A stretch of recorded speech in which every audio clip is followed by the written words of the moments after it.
Hey guys, if you really enjoyed this episode, please support our podcast by going to talkmurder.com/join and becoming a Talko Supremo.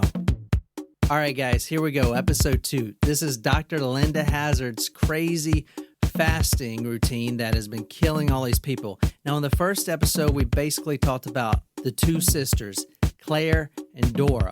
Now, in this episode, we're going to talk about how Claire actually dies from the fast and kind of what that looked like. We're also going to talk about how Dora escapes this whole thing and survives to tell the story. We're also going to dive into the fact that the doctor was actually giving her own autopsies. And in one case, she actually replaced a cadaver with another one and tried to pass it off like it was someone else. But anyway, we're going to get into that. So thank you so much for coming back to episode 2, and I hope you guys enjoy.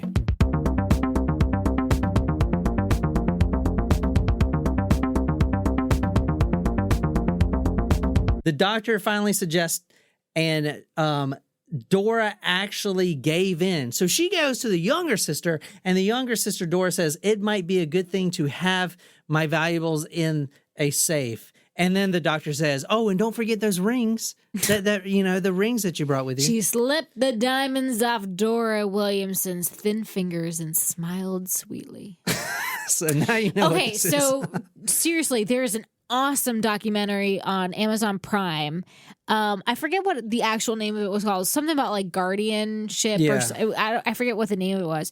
But it was about there's like this loophole law in Nevada where people can be, and I think you can be this in other states too. But there's a particularly like large loophole in Nevada where you can be a guardian and like pretty much just like go up to an elderly person's house and be like, you can't take care of yourself, I'm your legal guardian, and they haul them off to an assisted facility. Oh my God, they that's terrible. Make them sign papers to be a legal That's guardian. not a recent thing. That's this story. It is actually happening in true life today. This happening. It was really well done. It has good intentions if you lay it out, but the incentives are so fucking skewed. Basically, you can apply to be a guardian for someone who can't take care of themselves, but that means you get to go into someone's life and have complete power of attorney over all of the including matters their bank accounts of their lives. Okay. And that is a fucking nightmare. And that doesn't even, I really wish I don't even want to have control of my own bank accounts. Mm-hmm. Never mind anyone else's. Man, if anyone else knows how to handle money and you want to take care of my bank accounts, Didn't you got like $7 in your But they bank account? drain Actually, their I have accounts. negative 4 cents. Thank you very much. But they drain the accounts. So people who take care of your bank account, Jen, they're going to be in debt. They're going to have to pay your negative account Which balance. is why I need someone to take care of me. Jen's looking for a sugar daddy. Any land deeds, dear? Yes, Dora told her. I have deeds to land in Vancouver. Very well, I'll secure those as well. I'll store the lot in my office safe for a few days before I can take them to the bank. At this point, the nurse that's looking over them really doesn't want to be there, but she starts getting really, really worried. And she went to retrieve Claire one evening, and she took her to their apartment. They're back to their Buena Vista apartments.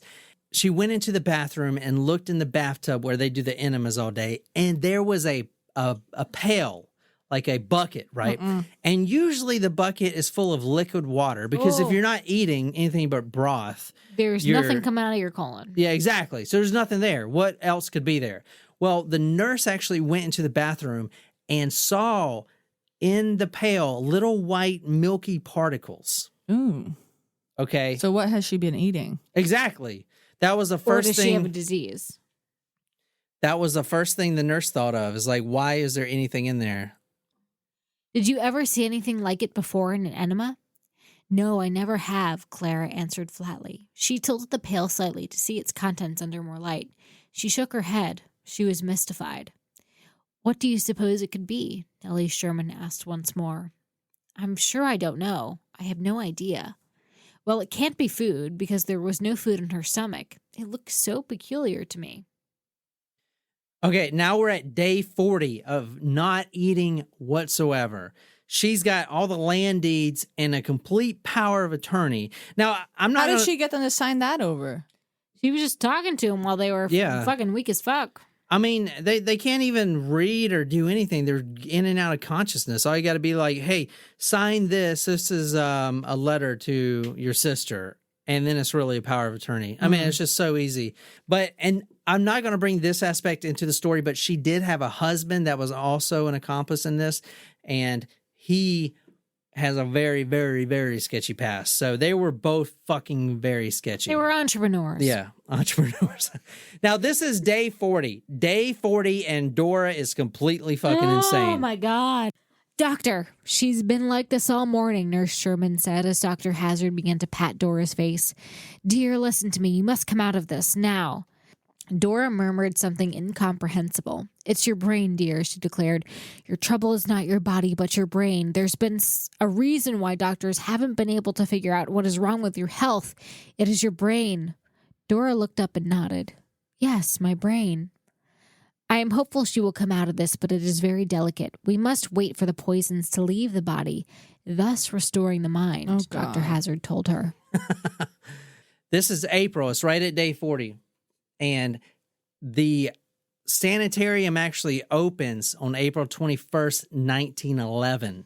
Okay, so they actually have to bring ambulances out to take the girls to the new treatment facility. Now, at this time, it's still being built, but it is in process. But they do have little cabins out there for them. But ambulances come and they take all the patients. Now, I'm just going over the two sisters. There's like 10 patients there at this time. Okay, and which is funny because all the townsfolk, I mean, it's like living zombies walking around. It's very horrific to see. It's like a Nazi concentration camp, people. Yeah. It's like their skin and bones. It's probably horrific to see. But this is the only picture of the sanitarium because it did burn down. But this is what it looked like to give you kind of a better idea. And I'm putting all these pictures on where Nicole? Yahoo? Talkmurder.com, bitches. Talkmurder.com. That's not much of a sanitarium. It's like a house, a glorified house. Mm-hmm. At 11 a.m., a small crowd gathered around the twin ambulances. Clara Corrigan, Mary Fields, and the Arthurs and their children were among the onlookers as the sisters were carried out by stretcher. Dora's face was completely covered with a white dressing of cotton bandages. It appeared her hands were bound in a manner of an Egyptian mummy. So it's like she was a corpse already, except she wasn't, but she was. Cheers. No, I'm not. Hypnotic is a good shot. Yeah, it's not bad. We finished the bottle! Yeah. Honestly, I feel like it's a goal every episode to finish a bottle. We're so close to finishing that UV blue, too. I read that. Mary Field shook her head. She was heartsick about the sisters' condition, but relieved they were busy. Let's start over. Mary Field shook her head.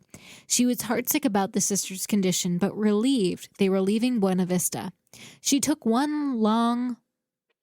Oh, I shouldn't put so much reading shit when we drink so much. I've got it. Reading is hard. I'll get it. I can do it. She took one. No, I got it. She looked like she took one. She took one last look at Dora on the stretcher. Her eyes were closed. Her head bandaged. Her appearance was horrifying. She looked like a skull with a bandage wrapped about it. Circles cut out through the fabric for her eyes. She fixed Claire's weight at less than 70 pounds.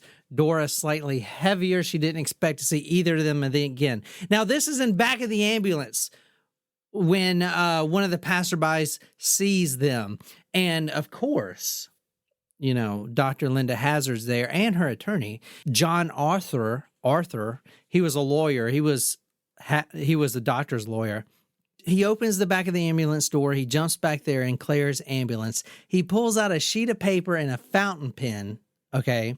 And he basically says, sign this. It was not a letter at all. It was a codicil to Miss Claire's will.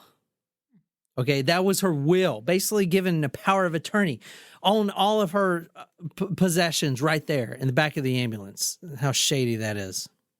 And this is what the letter said. Nicole's, you're probably too drunk to read it.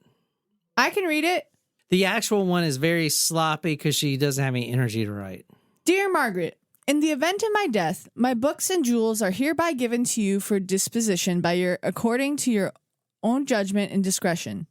This is intended as a bequest to you, as if contained in a formal will, and to be treated as a codicil to my will already made. I also hereby give £25 sterling silver per year to the Hazzard Institute of Natural Therapeutics in Olala, Kistop County, State of Washington, USA, to be treated as a codicil to my said will. My remains are to be cremated under the charge and direction of Linda Burfield Hazzard of said Olala. This letter is also intended as directions to my solicitors in London, Claire Williamson. To get to Olala, the sanitarium, they have to take the ambulance to a little dock, and then they get on a boat. From the boat driver, he says, I was very much surprised when I took one end of the stretchers. It seemed to me it was though the girls didn't weigh more than 50 or 60 pounds at the most. They were so weak and so sick, neither one of them could stand up. So they're basically living skeletons right now. Once they get off the boat and get on the wagon to go to, because this is a whole thing, I mean, you know what I'm saying, to get to the new place. Claire reached out for her sister's hand. The bounce of the wagon had jostled a renewed alertness into her half-dead body. The country. We are here. Oh, Dory. Dora was unable to move. Leave the British accents to me, John. Dora was unable to move her lips to form a response. I mean, this is sad, but it's very sad. And you know, it's the thing is, guys, like the whole time, everyone's like, "You're killing yourself," and she's like, "I'm curing myself." Exactly. They're like, "The poison's still in me.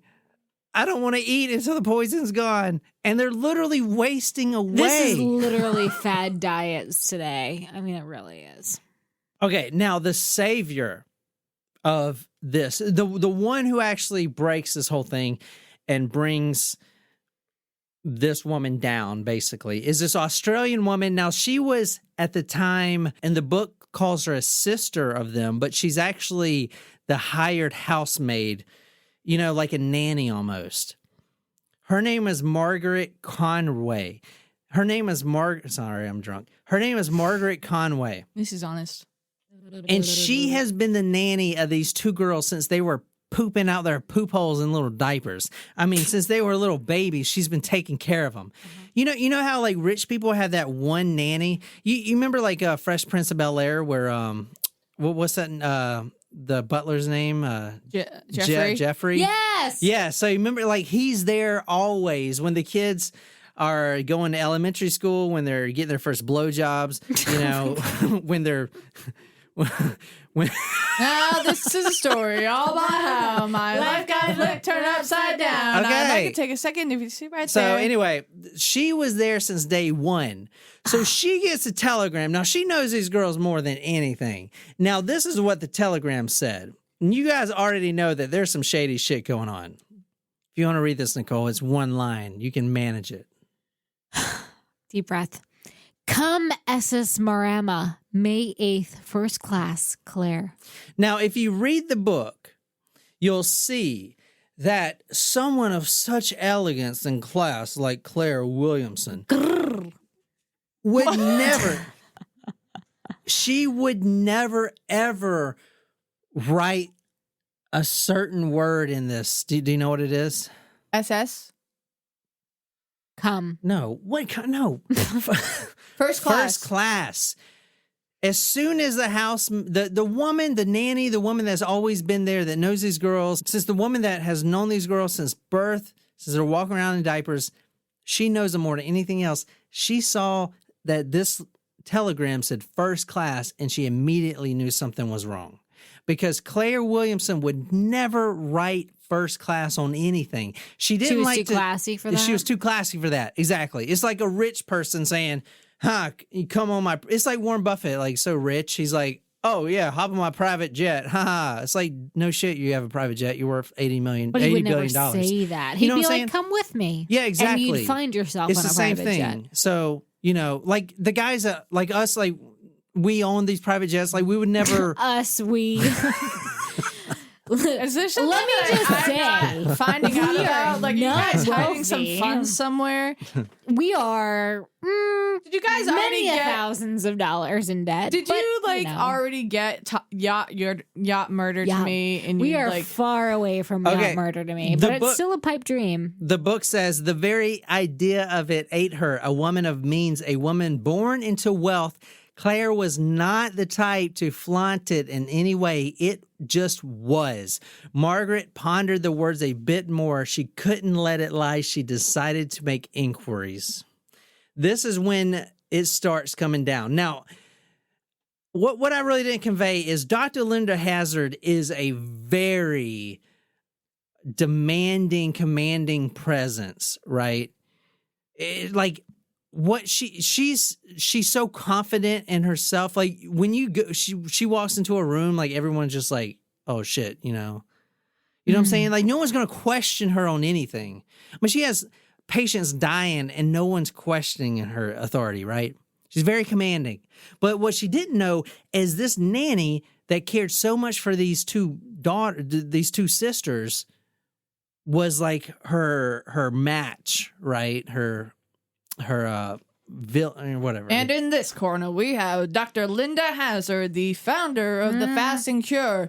And in the other corner, we have Marma, the nanny from London town. The husband of Linda Hazzard knows that Margaret, the nanny, is coming to the cabins to see, like, basically what the fuck is going on. How does he Where find the out? And fuck where did is- he come from? I said I didn't really mention the husband, but They were entrepreneurs. so the husband, which With a I really shady didn't go in. past. I really didn't go into the husband a lot, but he's got a very shady past. If you read the book, you'll see that he was a West Point graduate that became. He was a womanizer, and he had this problem of not paying his debts. There was like a bicycle repairman that had contacted his commanding officer, and it was like, he owes me $1.50. It's not much, but I'm poor. I need it. Like, I mean, he didn't pay any debt, Same. so it kind of fits right into this woman, right? Like very shady. But this is what he tells to Margaret, to the nanny. Go ahead. Miss Conway, I have something I must tell you, he said in a manner that would later haunt Margaret as unbecomingly and peculiarly casual. There was nothing in his tone to suggest that what would follow was no greater than a trivial disclosure between parties who had just met. Yes, sir? Miss Claire has died, and Miss Dora is helplessly insane. I am sorry. Whoa. When Margaret finally gets there, the Dr. Hazzard openly says, hey, would you like to see Claire's body? It's embalmed, right? And since they're all originally from Australia, they don't do that. They don't see embalmed bodies. You mean England? No, but they're originally from Australia. Oh, okay. They don't see embalmed bodies. So she's like, sure. Okay. They go into this dark room, and it's obviously this very skinny skeleton on the table.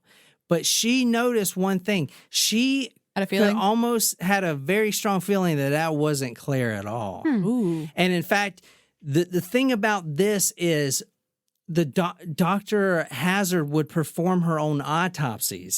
So they didn't course she die did. of starvation. They died because their organs were shrunken, or they had some other disease, or their organs were like powder and stuff like that. But here's the thing. She's doing the autopsy, so she can say whatever the fuck she wants to say. And it's all lies. To say it wasn't from starvation. Yeah, and it was from starvation. Right. Yeah, exactly. For one patient, for example, quote, upon investigation, it was discovered that the man's digestive organs were of infantile size, and that's why he died. Not because he was fucking starving for 40 days. This from the book Starving Heights.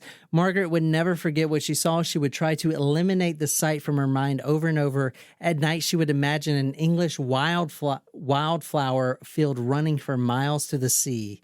She would envision kittens and lambs and a newborn baby, anything lovely, precious, anything that would help her forget the face she stared into that first night in Ulala. She would think of Dora as she was, her flawless skin, her blue-green eyes, and her beautiful auburn hair. Quote, it was ghastly, ghastly, she later explained of the first encounter, tears spilling down her face, overcome with the memory. I was looking at a death's head a skull with skin drawn tightly over the bones. Over it all was a bluish tint. You know how blue, like older people get blue? Yeah, because of the lack of oxygen in their blood.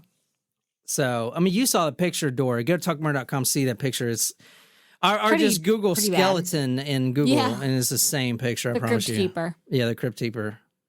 At this point, Margaret stays, and she basically forces herself in there, but she can't just grab Dora, the only one that's alive, which, if you guys remember, is mentally insane right now. She's saying rubbish. She's not making sense. Like when your body doesn't get food, like it deprives nutrients from your organs, like your brain and shit. Your brain's not working. You get brain damage. Right. She is going insane. Like, for real, insane. She really doesn't even realize her sister is dead. She's just on another planet. She's like if you go to a mental hospital and you see people just rambling on, or like a crackhead or something. You just rambling on and on and on. Like, they don't make any sense. That's what Dora is right now. But her mission was not to bring her out immediately, because if she grabs her and runs, she's going to die. You can't just feed her food. And she realized that real quick.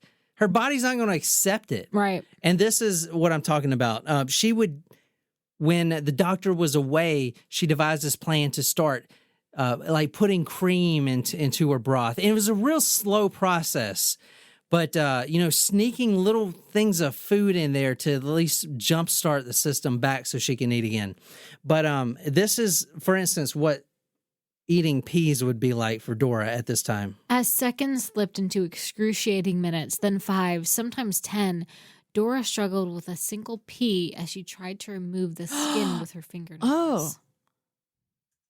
Oh, how do you, I mean, like, you were that particular to skin a pea? Wow. Yikes. Yeah, I mean, we talked about it at first. I mean, she was falling down and fainting, and it was funny, and it was good times. But now, day 50, like, it's a skeleton. She can't even do anything, and she doesn't make any sense. Here, this is to drive the point home even more. There was practically no flesh at all. All her joints were quite sticking out beyond the limbs. The joints were great protuberants, and the abdomen was a cavity sunk right in and appeared to rest on her backbone. Her spine protruded, and it could not sit down without being seated on a cushion without great pain. On May 27th, 1911, okay, so she was there, that's 2 months, February, March, April, 3 months. 3 months go by and she's still there. May 27th, 1911, she hasn't eaten anything. She officially signs a power of attorney over to the husband, Sam Hazzard. A single-page document. Not only that, but the doctor would not only starve them and let them die and get their power of attorney and cash checks. They were going to the bank and cashing checks for themselves the whole time. Not only that, but this is way over the line. This is from Dora later. Quote, Miss Hazzard opened her trunks and tried on her evening dresses. That's her sister, Claire's, the dead sister. Tried on her evening dresses and evening cloak, showing herself to Dora in the dead girl's garments. Oh my gosh, that's not cool. She evidently appropriated whatever she fancied, as only a few trifles were left in the trunks, and Miss Hazzard suggested these be given to her sister-in-law, who acted as a washerwoman. What? She would wear the dead victim's clothes and rings. And oh my God, it's just so fucked. Yeah. It's so fucked. You know what I'm saying? It's real fucked. And she would wear them in front of Dora. It's like, hey, I'm your sister. Look at me. Yeah, it's like, your sister just is dead. Now I'm wearing her garments. But like, does she even know that's going on? Like, was she even competent enough to know that Dora that Claire I think had she died? was. It was a power play. It's like, I got you, bitch. I can do this, and you can't even leave the bed. So you're gonna die if I want you to die, type of shit. I think that's what was going on. I really do. Because read this. This is a perfect example. This is going back a little bit, but this is kind of telling you how they were basically trained on command. I mean, they were basically hypnotized by this woman. Claire began to squirm excitedly, almost as a half-starved mongrel would as he raced for table scraps thrown on the kitchen window. In a way, Dora thought Claire had been reduced to something like a dog. Dora eventually escapes with the help of Margaret. Is she able to eat again? Not escapes like, let's sneak out at night. The doctor and her husband basically demanded a very, very large sum of money, or they were not. And the lawyer that they have is very shady. He was like, yeah, don't let them leave until they pay like $3,000 or whatever it was. It was a very large amount of money. So they actually had to pay all that. Then they just left. At first, the doctor was like, no, she's not going anywhere. She is under my control because I have the legal guardianship. She used that word, quote, no, Dora is not leaving. I have been appointed guardian and she is not going anywhere. I have the laws of the United States of America on my side. We will see about you defying our country's sacred laws. So she was using the guardian law where I'm the guardian. So it's funny, if you read this book, it's like a race to save Dora because Claire dies pretty soon. Claire dies pretty quick in the process of the fasting, right? But now it's like, is Dora going to make it? Is she going to survive and everything else? So it's kind of like what do you call it? Adrenaline Suspense. rush? Oh. It's like a suspense film. It's like, is she going to survive? And she does. And when she was taken out, I showed you that picture, she was 50 pounds and she barely lived, but she did live. And they ended up putting Dr. Hazzard in prison. Oh, good. So she gets put in prison. Now, she avoids a death chair because at this point, she's got about 30 dead victims, right? I mean, there's about 30 victims that she's killed. I mean, the reason I only focused on these two is because they were the real prominent types with a lot of wealth. So this really sparked off the investigation. Right. Like once and for all. This was it, And plus, when it came out that she was actually stealing all the money and stuff, it was huge. So, but it was, no one knows for sure, but it's probably over 30 victims that had died from this diet, right? Now, she actually goes to prison and avoids the death penalty because she's a woman. She actually gets paroled a few years later. Yeah. And so Claire escaped like 1911, almost 1912, going on 1912. Then Dr. Hazzard goes to prison, and she actually leaves prison on December 19, 1915. So she's not even 3 years. Oh, my God. And as soon as she walks out the door, she's promoting her new book, which is called Diet and Disease and Systematic Cleansing. She also started a scholarship fund, and she remained a physician, and she finally got her facility erected, and she started doing the exact same shit that she was doing. A few more people died. She was in and out of prison, literally, until her sanctuary burned down, and 3 years later, she died. Okay, but she literally got arrested. That's good, at least. Listen, she got arrested for violating the California, because she was practicing in California, violating the Medical Practice Act in California. 3 years later, she was arrested for another death for an 84-day fast. And the guy dies. Wow. Now, the sanctuary, her sanitarium was like her dream. So this is like her dream going up in flames. When the fire had burned itself down, I remember Dr. Hazzard just walking around. I just don't think she was really in her right mind. It just destroyed her. I remember her words to my father were, Art, it's all gone. Everything's gone. Everything I worked for, it's all gone. That's a sad thing. Do you remember the human emotion there? It's all gone. It's all gone. All gone. The great sanitarium burnt to the ground more than 60 years ago. The smoke and flame signaled the end of everything Linda Burfield Hazzard had stood for, and everything that had ruined her. All of it, she thought, was gone forever when the place burned to the ground. Gone, but not forgotten. And there's a lot of stuff that I didn't get in with the story, like the husband, his past, and stuff like that. And a lot of the testimonials of people that, like, their family members have died and all this stuff. But at first, I was all for her because she obviously really does believe in the cure. But then she started stealing people's jewelry and money, and it was like, fuck, From there, it seems like she had a motive to do it. Right. Yeah. But, and that motive was tied directly to the building of her sanitarium that she really wanted. I mean, that was like her life dream. So she was trying to make money for that, you know. But I mean, I want to say when she was in prison, it was half and half divided. Like she had a lot of supporters. I mean, she, like I said, like you've read a testimonial where someone was cured. She had a lot of people that have left the fast cured. You know what I'm saying? Mm-hmm. I think somewhere in between, here's what I kind of think happened. I think she's always kind of been a shithead, and she kind of married an even shittier head, and she started kind of getting famous. And she was doing this fast. She really believed in it, and it was working. She may have killed a few people, but let's not talk about that. And then as soon as, you know, she is getting really popular, so she wants to build this big sanitarium. And then she finds these wealthy sisters, and she's like, well, this could be like, you know, the chance to actually get the funds to do it. And that's when she went overboard. Right. But, I mean, I don't know. Her psychology is kind of weird. There's not a lot to go into her history because her history is, like, very, her history is not really well known, you know what I'm saying, as far as her childhood and stuff like that. So she died when her thing burned down. Well, 2.5 years later, she died, yeah. And her husband... From what? Starvation? From being... No, not starvation. But if you look at a picture of her, she was almost starving herself, too. I mean... At least she practiced what she preached. I mean, here's her picture right here. I mean, she's not... And look how straight her back is. She must be doing yoga, like right here. Ooh. But she's not like fat. She looks like she does the diet too. I mean, I definitely don't feel sympathy for her because she's obviously fucking awful. But I do believe she thought the diet was working.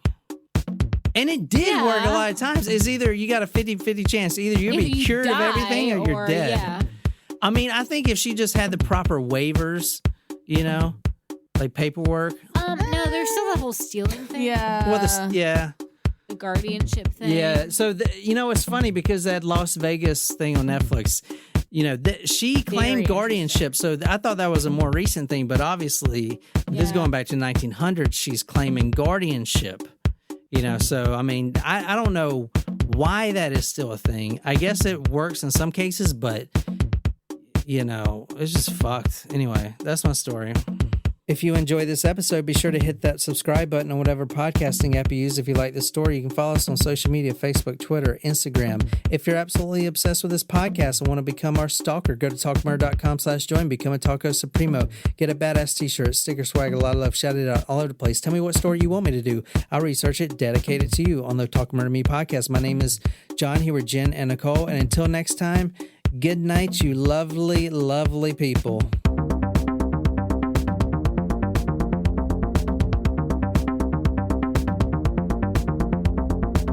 We ain't dry. You ain't dry as nose. All you can eat pancakes for free with purchase of any breakfast combo. No, witches in the Salem. Those witches. That's where tie the knot came from. Okay, so when you say tie the knot is actually that the man is going to be impotent. So if the tie the knot is actually a bad thing. If the knot is tied, then the man's going to be impotent on the wedding night.